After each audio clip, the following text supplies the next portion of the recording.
नगर परिषद आणि नगरपंचायत निवडणुकीची मतमोजणी ढकलली पुढे। सगळी मतमोजणी आता 21 डिसेंबरलाच होणार। हायकोर्टाच्या नागपूर खंडपीठाचा मोठा निर्णय।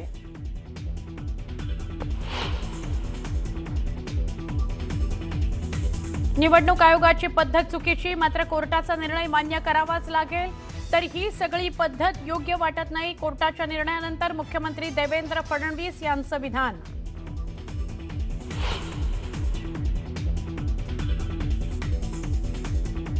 सिंधुदुर्ग जिल्ह्यातल्या मालवणमध्ये हाय व्होल्टेज ड्रामा। मतदानापूर्वी पैसे वाटप करणाऱ्यांना शिवसैनिकांनी पकडलं। पोलीस कारवाई करत नसल्यानं निलेश राणेंचा पोलीस ठाण्यातच ठाण मांडून।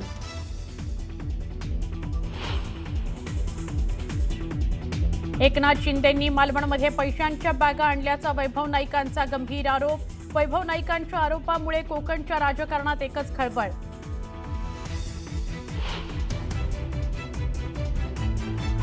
शिंदे मालवणात आले, येताना बॅगेतून काय आणलं? भाजपच्या थैल्यांना बॅगेनं उत्तर, असं म्हणत संजय राऊतांचा ट्विटच्या माध्यमातून शिंदेंवर घणाघात।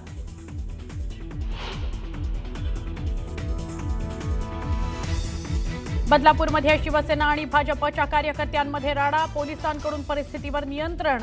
मतदान केंद्राबाहेर बंदोबस्त।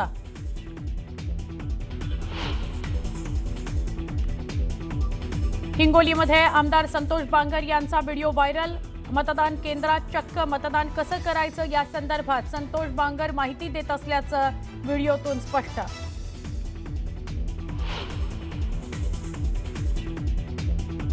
मुंबईतील रामी हॉटेल ग्रुपवर आयकर विभागाचे छापे। जवळपास 30हून अधिक ठिकाणी एकाच वेळी छापेमारी।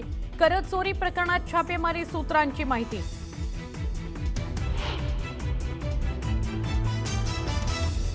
अहिल्यानगरमधील बांबू गल्लीमध्ये एका गोदामाला भीषण आग। आगीत गोदामातील साहित्य जळून खाक। शॉर्ट सर्किटमुळे आग लागल्याचा प्राथमिक अंदाज।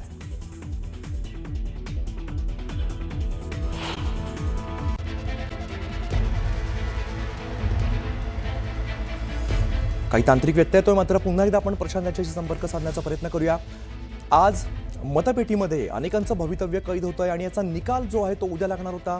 सगळ्या उमेदवारांमध्ये त्याची उत्सुकता होती, त्याच्या पद्धतीची तयारी करण्यात आलेली होती। उद्या निकाल लागणार होता, मात्र आता हा निकाल, ही सगळी मतमोजणी 21 डिसेंबरला पार पडेल। ज्या प्रकारे मतमोजणी उद्या होणार होती ती आता नागपूर खंडपीठाने असा निर्णय दिलाय की एकत्रितरित्या 21 तारखेला, म्हणजे ज्या उर्वरित ज्या नगरपालिका होत्या त्यांची निवडणूक 20 तारखेला होणार होती, तर आता 21 तारखेला एकत्रित निकाल द्या, मतमोजणी 21 तारखेला होईल। अजून मी काही निकाल वाचलेला नाही, पण तो जर खंडपीठाने दिलेला निकाल असेल तर तो सर्वांना मान्यच करावा लागेल। पण आता जवळपास गेले 25-30 वर्ष किंवा त्याहीपेक्षा जास्त मी स्थानिक स्वराज्य संस्थांच्या निवडणुका पाहतोय, पण असं पहिल्यांदा घडतंय की घोषित केलेल्या निवडणुका पुढे चाललेल्या आहेत, त्याचे निकाल पुढे चाललेले आहेत। मला असं वाटतं की एकूणच ही जी काही सगळी पद्धती आहे, ही पद्धती काही फार योग्य वाटत नाही। अर्थात खंडपीठ स्वायत्त आहे, त्यांनी निकाल दिला तर तो सगळ्यांना मान्य करावा लागेल। इलेक्शन कमिशनही स्वायत्त आहे, पण यातनं जे उमेदवार आहेत, जे मेहनत करतात, इतके दिवस प्रचार करतात, त्या सगळ्यांना एक प्रकारे त्याचा भ्रमनिरास होतो आणि सिस्टीमच्या फेलियरमुळे त्यांची काही चूक नसताना त्या ठिकाणी अशा पद्धतीनं या सगळ्या गोष्टी होणं काही योग्य नाही आहे। मला असं वाटतं अजून खूप निवडणुका इलेक्शन कमिशनला घ्यायच्या आहेत। या सगळ्या प्रक्रियेमध्ये निवडणूक आयोगाने सुधार आणला पाहिजे आणि किमान पुढच्या निवडणुकांमध्ये तरी असं होणार नाही, हे निवडणूक आयोगाने बघितलं पाहिजे असं माझं मत आहे। राज्य निवडणूक आयोगाची चूक वाटते, कारण ज्या प्रकारे दिवस दिले नाही, अपील केल्यानंतर 3 दिवस द्यायचे होते, त्यानंतर काही निवडणुका पुढे ढकलल्या आणि आता हा निर्णय येतो कोर्टात 24। आता माझं तरी मत असं आहे की मी चूक म्हणणार नाही, माझं मत असं आहे की जो काही कायदा आहे त्याचं चुकीचं इंटरप्रिटेशन हे करण्यात आलेलं आहे। म्हणजे निवडणूक आयोगाचे वकील कोण आहेत मला माहीत नाही, विथ ऑल ड्यू रिस्पेक्ट अतिशय चुकीचं इंटरप्रिटेशन केलेलं आहे। कारण इतके वर्ष या निवडणुका आम्ही लढवतो आहोत, त्याचे नियम आम्ही बघितलेले आहेत। मीही अनेक वकिलांची त्याचा सल्लामसलत केलेली आहे। माझं मत आहे की हे चुकीचं इंटरप्रिटेशन आहे आणि त्यातनं ही निवडणुकीची सगळी प्रक्रिया, कारण मी पुन्हा एकदा सांगतो की ज्या ठिकाणी सगळ्या गोष्टी फॉलो झालेल्या आहेत अशा ठिकाणी कोणीतरी कोर्टात गेलं आणि कोर्टाने त्याला दिलासाही दिला नाही, तरी तो केवळ कोर्टात गेला म्हणून त्या ठिकाणी निवडणुका पुढे नेणं हे कुठल्याच तत्वात बसत नाही. हे अतिशय चुकीचं घडलेलं आहे. पण ठीक आहे, आता मी त्याच्यावर अधिक बोलणार नाही. या संदर्भात माझी पर्सनल नाराजी ही मी कालही प्रगट केलेली आहे आणि ते कायद्यावर आधारित आहे. माझी काही इलेक्शन कमिशनवर नाराजी नाही आहे. माझी नाराजी कायदेशीररित्या होत नाही याच्यावर आहे. सर हिंदी में एनएससी में या ठिकाणी हे मतदान झालेलं, या ठिकाणी आज मतदान होतं. आता 20 तारखेपर्यंत सरसकट सगळीकडेच आचारसंहिता मुद्दा आता परत एकदा उपस्थित राहतोय, कारण की निकाल या 21 तारखेला येणार आहे. आता ते परत इलेक्शन कमिशनने ठरवायचं आहे. पण केवळ 24 ठिकाणी निवडणुका व्हायच्या आहेत म्हणून 284 पैकी सगळी मतमोजणी पुढे करणं हे मला तरी योग्य वाटत नाही. पण ठीक आहे, मी त्याच्यावर यापेक्षा अधिक बोलणार नाही. कुंभमेळा पार पडतोय आणि या ठिकाणी आपण या कार्यक्रमाला उपस्थित आहे.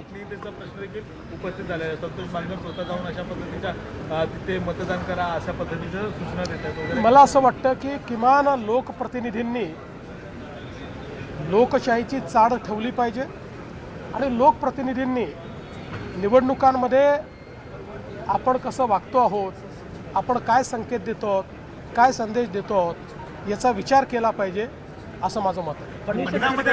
पैशांचे आरोप मोठ्या प्रमाणात आले. कोकणात काल सुद्धा पैशांचे आरोप आहेत ते मोठ्या प्रमाणात झालेले पाहायला मिळतात. पैसे वाटप करताना एकीकडे काही सगळेच एकमेकावर आरोप करतात.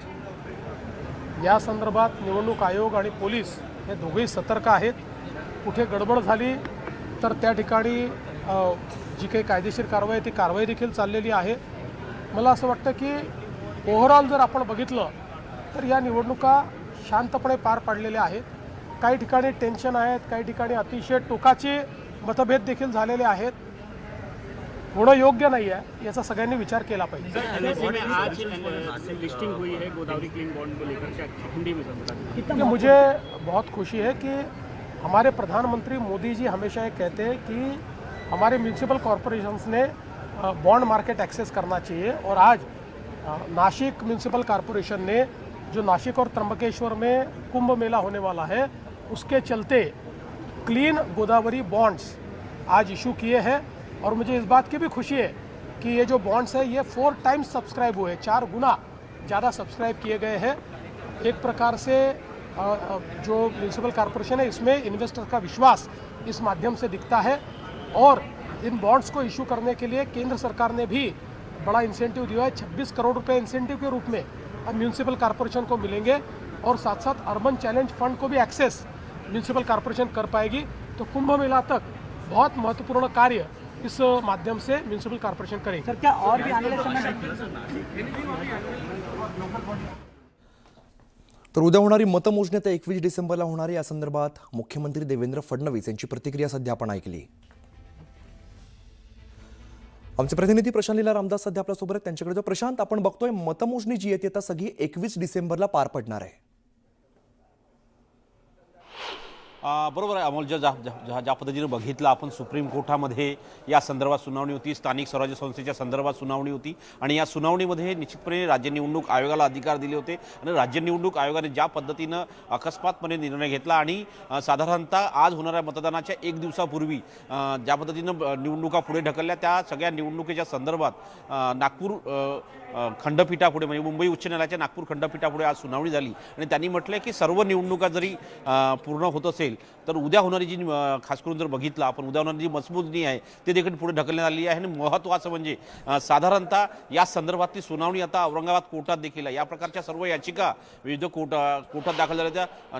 औरंगाबाद उच्च न्यायालयामध्ये म्हणजे औरंगाबाद खंडपीठामध्ये दाखल झाली होती, त्यानंतर नागपूर खंडपीठामध्ये दाखल झाली होती. आणि आता जर बघितलं आपण तर थेट आता एक मोठा निर्णय नागपूर खंडपीठाने दिला. त्यांनी म्हटलेलं आहे स्ट्रेट की नगर परिषद आणि नगरपंचायतच्या ज्या निवडणुका झालेल्या आहेत त्याची मतमोजणी आता 21 डिसेंबरला होईल आणि ही एकत्रित मतमोजणी असेल. म्हणजे आता आज झालेलं मतदान आणि त्यानंतर 20 तारखेला होणारं मतदान, या दोनही मतदानाच्या दिवशीची जी मतमोजणी आहे ती 21 डिसेंबरला होणार आहे. याचा अर्थ असा होतो की राज्य निवडणूक आयोगाने जो निर्णय घेतला त्याला सर्वत्र त्याच्यावरची टीका होत आहे. एकीकडे देवेंद्र फडणवीस यांनी टीका केली, सुप्रिया सुळे यांनी टीका केली. सुप्रिया सुळेने तर थेट मागणीच केलेली आहे की ही निवडणूकच रद्द करण्यात यावी, कारण ज्या पद्धतीनं पैशाचा व्यवहार या प्रकरणात होत आहे. तर त्यामुळे या सगळ्या प्रकरणामध्ये अत्यंत महत्त्वाचा निर्णय आता मुंबई उच्च न्यायालयाच्या नागपूर खंडपीठाने दिला आहे आणि येत्या 21 डिसेंबरला आता मतमोजणी होणार आहे.